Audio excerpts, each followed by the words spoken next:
What's that guy who does it like that? Huh? Chaat Masala Bae.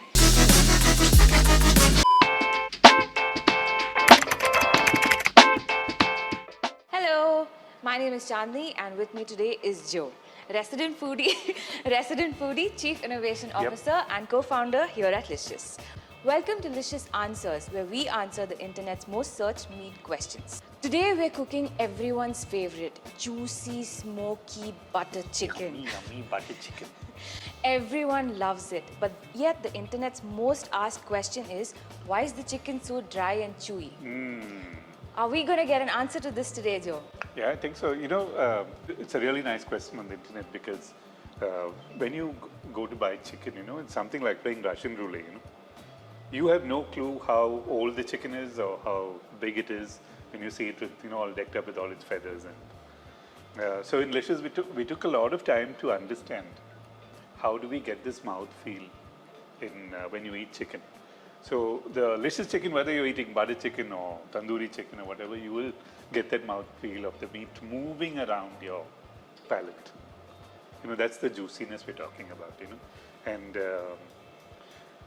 with Licious, you're guaranteed that you can get something which is not dry because we know what size of chicken is required for butter chicken and also what kind of feed has to go in to that bird.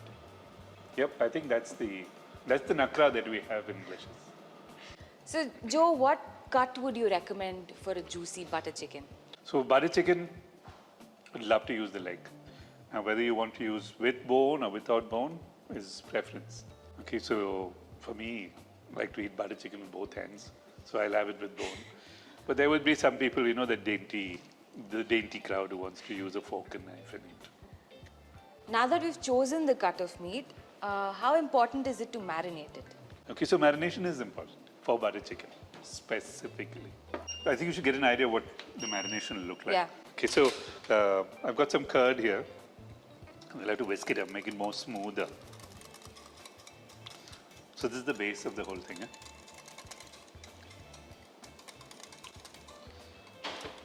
So I'll put it in a bigger bowl.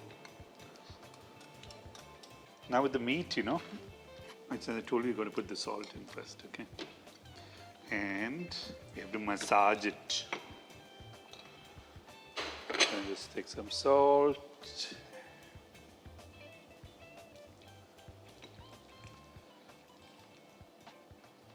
And meanwhile, I'll continue with the marinade. Yep, so your marinade is ready. Now we just put the chicken in.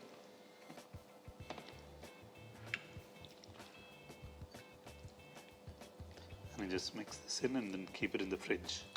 To us? Yeah. If you can keep it overnight, nothing like it, then the real flavors will go in. I've just heated up the oil. Now what I'm going to do is I'm going to take the meat and I'm going to put it in. So what happens is the moment you put it in, the temperature is going to go down. Okay. I don't want that to happen. So I make sure that the pan is much hotter than required.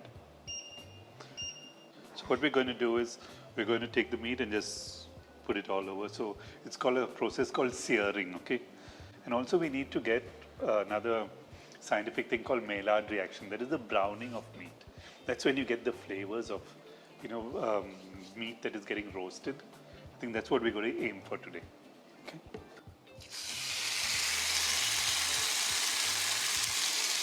It's sizzling hot.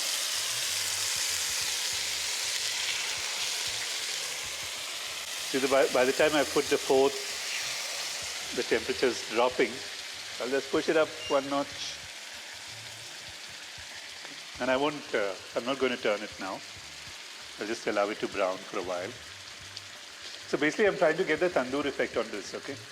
So we always sear on high, right? Yeah. See, now the temperature's picked up again. That means it's time for us to swing it, turn it around. Whoa.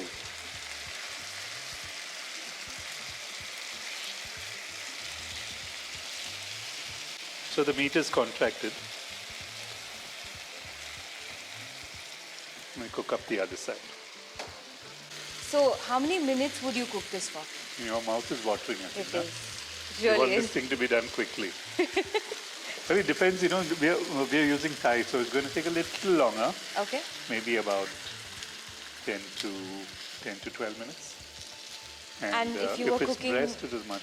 And if you were cooking the bone-in pieces, that would take longer, right? No, I think it'll be a little more faster actually, because the bone will also conduct some Right. heat through the meat. Okay. So now we come to the bestest part. Move to eat. Yes. Can we just eat this? Yeah, of course. After this, we've got to put this in the gravy, so that's going to take some more time. Okay, but like if I'm hungry now or if I'm feeling lazy, I don't want to make gravy. Can I just eat this? But you want to eat it with rotis or you just want to eat it plain? Like chicken tikka? Starter? So what we'll do is, I'll give you a little bit of gravy, no? So Okay. you see there are a lot of juices in this. Yeah. A lot of flavors, we can't lose that. Okay, so I'm just going to put some butter. Yep, so what we'll do is, we'll take the tikkas, we'll make that into, you want it as a starter, right? Yes.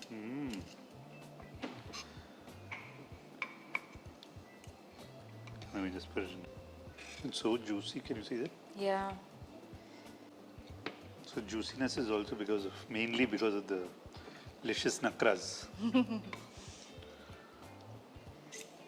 So all the fundas that we waste have those juices. built this company on, Yeah. So I'm going to make it a little more finger licking. Just put some chaat masala and that's it, we are ready to go. So here we go, Chandni. Chicken for you. You know what? Some more chaat masala? Somewhere? Yeah, let's do it. What's that guy who doesn't like that? Chaat Masala Bae. Cooking is an art, we've all heard this. But the lesser known truth is that cooking is also a science. And we're here to make that science easy, fun and delicious. Try these tips out in your kitchen and let us know in the comments how your butter chicken turned out. See you in the next episode of Licious Answers. Bye.